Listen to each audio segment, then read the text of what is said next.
नमस्कार दर्शकों, हमारे खास सेगमेंट सदा स्वस्थ रहो में आपका स्वागत है। आपके साथ मैं हूं श्रीकांत सोनी। इस भागदौड़ भरी जिंदगी में लोग खुद की सेहत पर ध्यान नहीं दे रहे हैं। घंटों एक स्थान पर बैठकर काम करते हैं। इस वजह से गर्दन और पीठ में दर्द भी बना रहता है। इसके साथ ही आपको लगातार सिर दर्द की शिकायत भी बनी हुई है और शरीर के अंगों में कुछ बदलाव महसूस हो रहे हैं। तो ये न्यूरोलॉजिकल समस्या की शुरुआत हो सकती है। जी हाँ, इसलिए अगर ऐसा कोई भी लक्षण आपको दिखे तो आप तुरंत डॉक्टर की सलाह लें, उन्हें दिखाएं, क्योंकि न्यूरो से जुड़ी किसी भी बीमारी में तत्काल इलाज की जरूरत होती है। न्यूरो से संबंधित कौन कौन सी बीमारियों से आप ग्रस्त हो सकते हैं और इससे कैसे बचाव करें, इस पर बातचीत के लिए हमारे साथ मौजूद हैं बहुत ही खास मेहमान, एम्स भोपाल के न्यूरो सर्जन डॉक्टर आदेश श्रीवास्तव जी। बहुत बहुत स्वागत है सर आपका हमारे इस कार्यक्रम सदा स्वस्थ रहो में। नमस्कार, धन्यवाद, बहुत बहुत धन्यवाद श्रीकांत जी। सर, सबसे पहले हम आपसे सर यही जानेंगे कि क्या कारण आप इसे मानते हैं सर कि न्यूरो से संबंधित मरीजों की संख्या बढ़ती जा रही है। ऐसी क्या गलतियां लोग कर रहे हैं?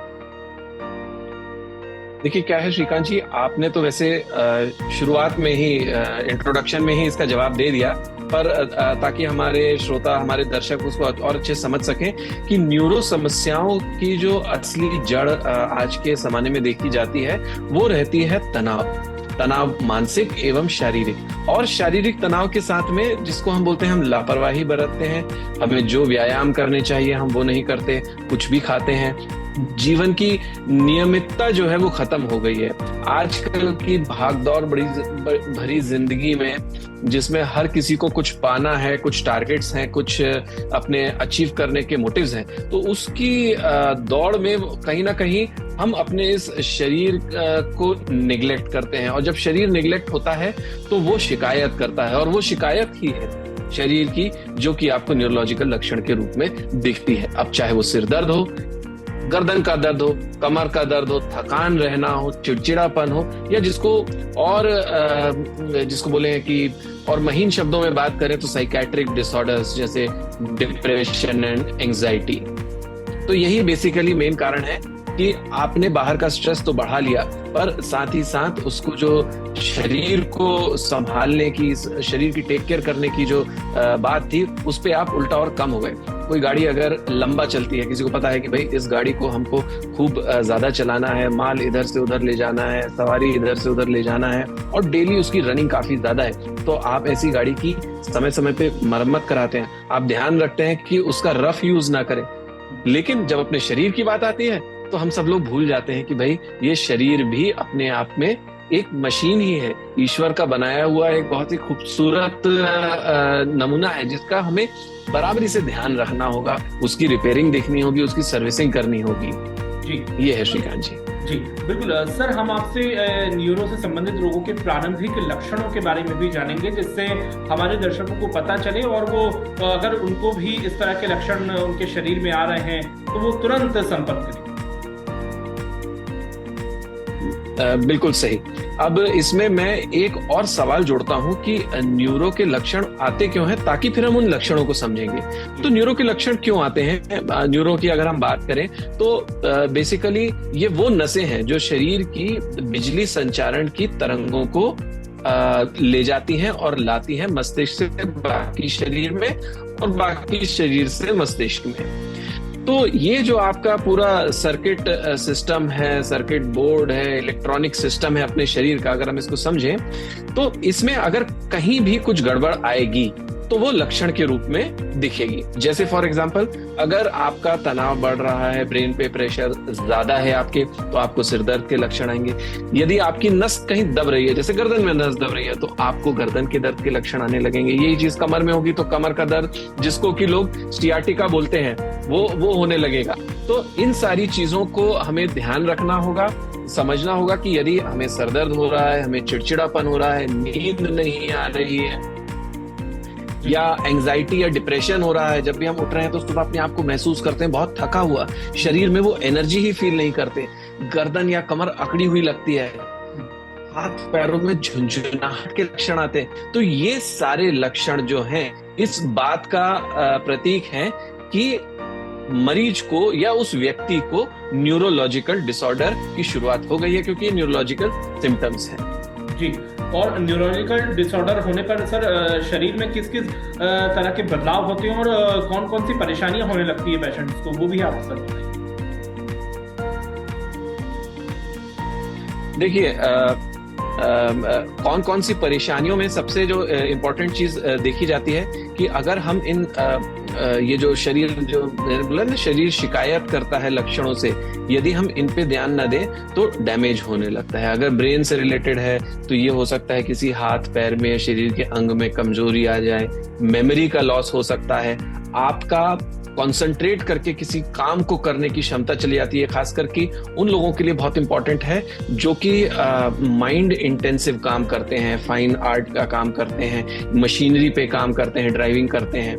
अगर हम स्पाइनल कॉर्ड या शरीर के दूसरे अंग, हाथ पैरों की बात करें तो यदि नस दब रही है, आपको दर्द हुआ, आपने दर्द का ध्यान नहीं दिया, नस दबी थी, शरीर पहले बोलता रहा दर्द हो रहा है, दर्द हो रहा है, यानी कुछ गड़बड़ है, आपने उस पर ध्यान नहीं दिया, तो वो बढ़ के आगे जाके कमजोरी बन सकती है। किसी का एक हाथ में पैरालिसिस हो सकता है, एक पैर में हो सकता है, आधे शरीर में हो सकता है। कई लोग ऐसे भी आते हैं जिनकी गर्दन में सालों से नस दब रही है, उन्हें दर्द होता था पर उन्हें ध्यान नहीं दिया कभी, और अब स्थिति में आ गए कि चारों हाथ पैर लकवाग्रस्त हो गए हैं। इसी प्रकार इसमें अगर बीमारी और ज्यादा बढ़ जाए तो और समस्या है। इवन लोगों के पेशाब और टट्टी को रोकने की क्षमता तक चली जाती है। तो ये है कि न्यूरो ही शरीर की सारी संचारण को कंट्रोल करता है, और उसको ध्यान देना हमारे लिए बहुत आवश्यक है। जी। सर, न्यूरोलॉजिकल समस्या क्या किसी वायरल या संक्रमण के कारण भी हो सकती है क्या? वायरल संक्रमण से बिल्कुल हो सकती है। देखिए क्या है, जिस तरीके से शरीर के बाकी अंग हैं, दिमाग भी उसी तरीके का, या नर्वस सिस्टम भी उसी तरीके का एक अंग है। जैसे शरीर के दूसरे अंगों में ब्लड में इन्फेक्शन हो जाता है, किसी को किडनी में इन्फेक्शन हो जाता है, ब्रेन में, लिवर में इन्फेक्शन हो जाता है, तो उसी प्रकार से मस्तिष्क में भी इन्फेक्शन हो सकता है, जिसको हम या तो मेनिंजाइटिस बोलते हैं या एनकेफेलाइटिस बोलते हैं, ये अलग अलग उसके साइंटिफिक टर्म्स हैं। तो डेफिनेटली वायरस से भी ये लक्षण आ सकते हैं। जी जी।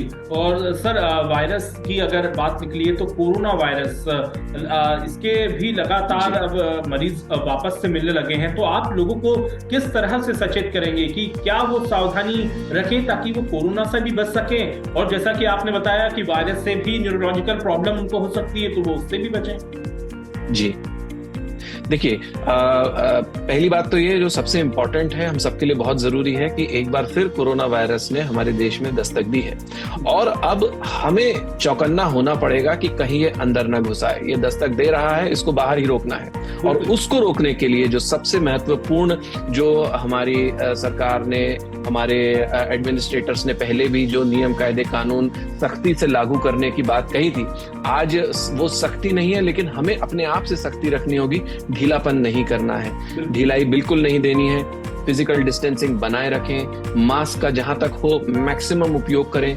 यदि आपको जरा से भी वायरल बीमारी के जैसे लक्षण हो रहे हैं, जरूरी नहीं है कि आपको एकदम तेज बुखार ही आएगा या आपको निमोनिया ही हो जाएगा। इवन आपको अगर थोड़ा सा भी वायरल फीवर या थकान या इस तरीके की हाथ पैर दुखने की समस्या लग रही है, गले में खराश लग रही है, तो इसका मतलब ये हो सकता है कि आप में वायरस का इन्फेक्शन हो। तो उसी समय अपने आप को परिवार के अन्य सदस्यों से, अपने सहकर्मियों से एवं अन्य लोगों से दूर करें, प्रॉपर प्रिकॉशन लें और डॉक्टरी सलाह लें। इसके बाद भी कई बार देखा गया है ये कोरोना वायरस के साथ, खास करके क्योंकि ये नया वायरस है। वैसे तो सारे वायरस और बैक्टीरिया को पढ़ने में 100 साल लगे हैं, तब जाके उनका बिहेवियर हम कुछ समझ पाए हैं। कोरोना वायरस को आए हुए भी मात्र 4 साल हुए हैं, 3 साल हुए हैं। तो ऐसी स्थिति में हम नहीं जानते कि ये वायरस और क्या क्या कर रहा है। आए दिन हम नए केस देखते हैं कि यंग पेशेंट, एकदम आप हेल्दी और यंग बोलेंगे, किसी को हार्ट अटैक हो जाता है, किसी को ब्रेन स्ट्रोक हो जाता है। तो प्लीज प्लीज प्लीज इन लक्षणों को अनदेखा ना करें। ये बात जो लोग कहते हैं कि कोरोना ने अंदर ही अंदर शरीर को खराब कर दिया है और अब कभी भी कुछ भी हो जाता है, ये बात सही है। लेकिन मैंने जैसा आपको कहा, ये मशीन जो ईश्वर ने हमको तोहफे के रूप में दी है, ये बहुत समझदार मशीन है। ये अंदर से सिग्नल देती है, उस सिग्नल को हमें पहचानना है, उसको आपको अनदेखी नहीं करनी है। तो जरा सा भी लक्षण हो तो प्लीज डॉक्टरी सलाह लें और इलाज करवाएं, अन्यथा हम नहीं चाहेंगे कि किसी के साथ ऐसे हादसे हों। बिल्कुल। सर, एक आखिरी सवाल की क्योंकि न्यूरोलॉजिकल समस्या से बचने के लिए जीवन शैली कैसी होनी चाहिए, आहार किस तरह का हो, खान पान में किन चीजों को ध्यान रखें और लाइफस्टाइल मॉडिफिकेशन कैसे करें सर, वो भी आप बता दीजिए ताकि समस्या हो ना, वो स्वस्थ रहें और अपना जीवन जी। श्रीकांत जी, देखिए, एक ऐसा कहा जाता है, स्वस्थ शरीर में ही स्वस्थ मन निवास करता है। जी। और स्वस्थ मन, अगर जिसका मन स्वस्थ होगा उसका शरीर भी अपने आप स्वस्थ होगा। तो ये दोनों बातें जुड़ी हुई हैं।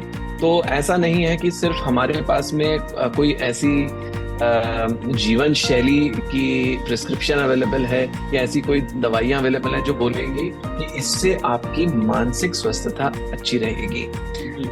आपको संपूर्ण स्वस्थता, जिसको हम बोलते हैं होलिस्टिक हेल्थ, संपूर्ण स्वस्थ रहने के लिए प्रयास करने हैं, जिसमें ऑब्वियसली सबसे इंपॉर्टेंट चीज है कि आपकी दिनचर्या नियमित होनी चाहिए। ये नहीं कि किसी दिन सोए, किसी दिन नहीं सो पाए, कभी रात भर जागे, कभी दिन भर सोए। तो एक नियमित जीवन शैली सबसे पहले शरीर को चाहिए, एक चीज। दूसरा, ये भोजन। आज के युग में हम देखते हैं कि इतना प्रदूषण है और हिंदुस्तान की वैसे भी ग्लोबल रेटिंग में हम लोग काफी पीछे हैं फिलहाल एयर पोल्यूशन को लेकर के। ये खास करके मेट्रो सिटीज में बहुत ज्यादा है, दिल्ली जैसे शहरों में। तो हम एक तरीके से ये कह सकते हैं कि आज से 20 साल 25 साल पहले जो हवा थी वो हवा आज की डेट में एकदम जहर बन चुकी है। तो ऐसी स्थिति में आपका शरीर कमजोर है, तो जितना हो सकता है फ्रेश फूड खाएं, ताजी सब्जियां खाएं, कैंड फूड, फास्ट फूड, इन सबको अवॉइड करें। ताजी फल सब्जियां खाएं, घर का बना हुआ भोजन खाएं, शुद्ध भोजन खाएं, देसी भोजन खाएं। जिसको हम बोलते हैं आजकल की, जिसको फैशन ईटिंग हो गई है, तो वो फास्ट फूड वाली फैशन ईटिंग से बचें। और मैं सभी हमारे दर्शकों को, श्रोताओं को जो कि कार्य करने भी जाते हैं, सबको ये सलाह देता हूं कि घर का भोजन करें, अपना टिफिन लेके जाएं। मैं भी अपना टिफिन लेके आता हूं, ताकि शरीर को जो आहार जा रहा है, शरीर के लिए ईंधन तो ये आहार ही है ना जी। अब आपने अगर एक कार, आप अच्छी परफॉर्मेंस चाहते हैं तो आप उसमें मिलावटी तेल नहीं डालते, आप उसमें बल्कि और हाई ऑक्टेन पेट्रोल डालते हैं जी, है ना। आपने पेट्रोल गाड़ी ली और अगर उसमें पेट्रोल गाड़ी में आपने डीजल डलवा लिया तो शायद वो चल जाएगी, लेकिन वो कैसी चलेगी ये आप अंदाजा लगा सकते हैं। सेम चीज हमारे शरीर के साथ में है श्रीकांत जी। हम जो इसमें डालेंगे वो हो जाएगा। और जैसा कि आप और हम इस बात से बखूबी वाकिफ हैं कि जैसा अन्न वैसा तन, और जैसा मन और जैसा मन वैसा तन जी। तो इस बात को ध्यान रखते हुए हमें अपने भोजन का भी ध्यान रखना है। तो ये तो बात हो गई शरीर की, और अब बात करें मन की। तो मन को अगर स्वस्थ रखना है तो सबसे पहले चिंता करना छोड़ दें जी। चिंता चिता की तरफ ले जाती है, ऐसी कहावत लोग बोलते हैं। तो चिंता करना छोड़ें, अपना कर्म करते रहें और आगे बढ़ें जीवन में खुशी के साथ। खुश रहें और खुशी बांटें, स्वस्थ रहें और स्वास्थ्य बांटें। बिल्कुल, स्वस्थ रहें और स्वास्थ्य बांटें। बहुत बहुत शुक्रिया सर। और जो भी आपने बताया वो बहुत ही महत्वपूर्ण दर्शकों के लिए जानकारी दी। और जैसा कि आपने बताया कि चिंता नहीं करें, अच्छे से अपनी लाइफ स्टाइल, जीवन शैली में बदलाव करें और स्वस्थ रहें। बहुत बहुत शुक्रिया सर, आपने हमारे लिए वक्त निकाला। धन्यवाद।